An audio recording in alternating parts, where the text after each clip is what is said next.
Alexander Bublik has a little problem.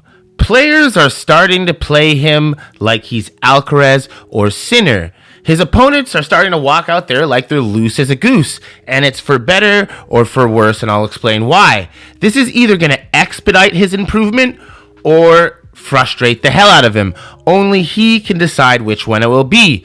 But when that underarm serve starts to make an appearance 3 games into the first set, you can pretty much tell the Kazakh has packed it in for that day. Now, I say that to say this.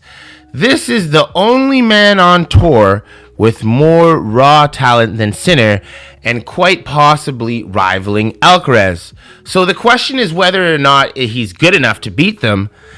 It's whether or not he can become patient enough to let his optimum level of play rise so he can deal with these lower ranked players without any hiccups. So when he gets to Sinner and Alcaraz, he's played minimal tennis. I know, easier said than done.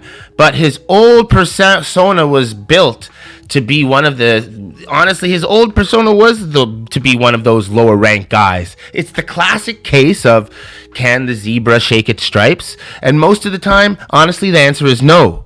But something tells me this Vegas trip a year ago was able to shake most of the demons. So here we have it. Indian Wells 2026. Bublik, Alcaraz, Sinner, Novak. Who the hell do you have? Talk about the courts. The courts are looking very fucking slow. They're looking like they're playing like clay tennis. So let's be honest, who really has a shot here? I mean, we could bring up the top 100 right here and go through who has a shot. I mean, I'd say it's a list less than 5, to be honest. ATP. Let's see what we're going to go through here, guys. Because honestly, I don't think Alcaraz is not winning this. I promise you that. Let's just start there. Sinner is going to have an extremely hard time mentally getting to the final again. He's starting to doubt himself. And this tournament, honestly, he was trying a new racket and he threw it out. I don't know if you play tennis. If you're a tennis player and you're juggling around with equipment, it's not usually a good sign. Not at all. Not at all. So let's go through this. We got Carlos. We'll give him a shot, obviously. He just won his last tournament, but his mental is not there at all. You could see it all the way through Doha. We got Sinner, as we just spoke about.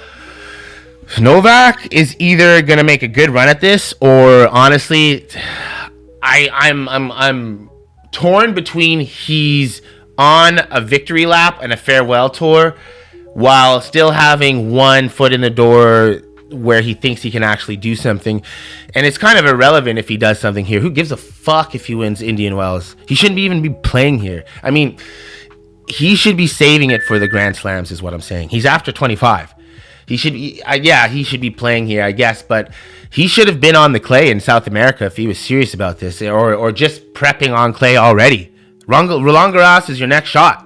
So, like, him winning this is just irrelevant. Lorenzo Mazzetti's definitely not doing it. He's in shambles. Alex de Minaur, his tennis game is maxed. Taylor Fritz, there's someone I could see doing it. Taylor Fritz could sneak in. Shelton's game is getting there. It is getting there. I will admit that, but it's too premature. Felix is someone, if the conditions are suitable, he will be able to pull this off 110%.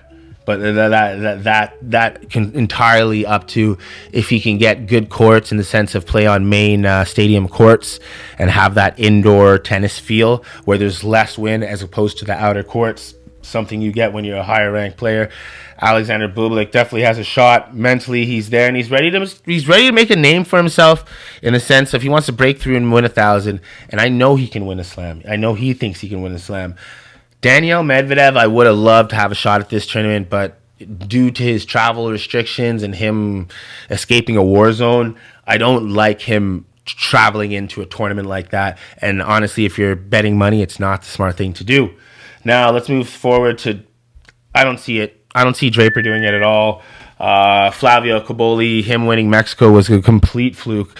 Me and the Discord went through that run, and it was just... He played a bunch of nobodies, man. I don't know.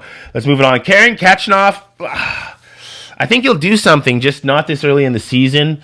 Like again, we went to the finals in the Rogers Cup, which is late into the season and players are a little tired. I just think the draw is a little bit too tough for him as he gets closer to the business end of tournaments. That being said, Alexander Rublev is in the same position, escaping the Middle East, so I don't like him. Fokina, Arthur Fils is another one, but that being said, it will depend on his draw. Cameron Norrie, you got to realize all of the South American players coming up to play are here for a check, and they also need time to adjust to the hard court. So if you got someone like Sebi Korda playing on hard court all season, didn't go down to South America, and he's flying up, he's going to play against a South American, which he's not. I'm just using this as a example. He's going to crush them because the clay player needs a little bit more time to adjust as opposed to the player that's been playing on hard court since the beginning of the year. And those are the matchups you want to look for early and often. And again, if you want to get in the Discord, guys, drop a comment, message me on Instagram, and we'll get you in there. Let's go through some more picks here. I don't really see anyone else, guys, to be honest. Cilic is playing good ball, but I don't think he's going to make a run.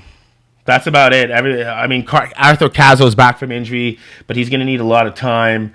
That being said, guys, if you want to join the Discord, shoot me a message. Again, like, comment, and subscribe. I'm an ATP former hitting partner who traveled with 2 top players in the top 30 in the golden era. That being said, I'll see you guys in the next one. Tennis Director Wheeler out. Cheers. This is the tennis show you didn't know you needed.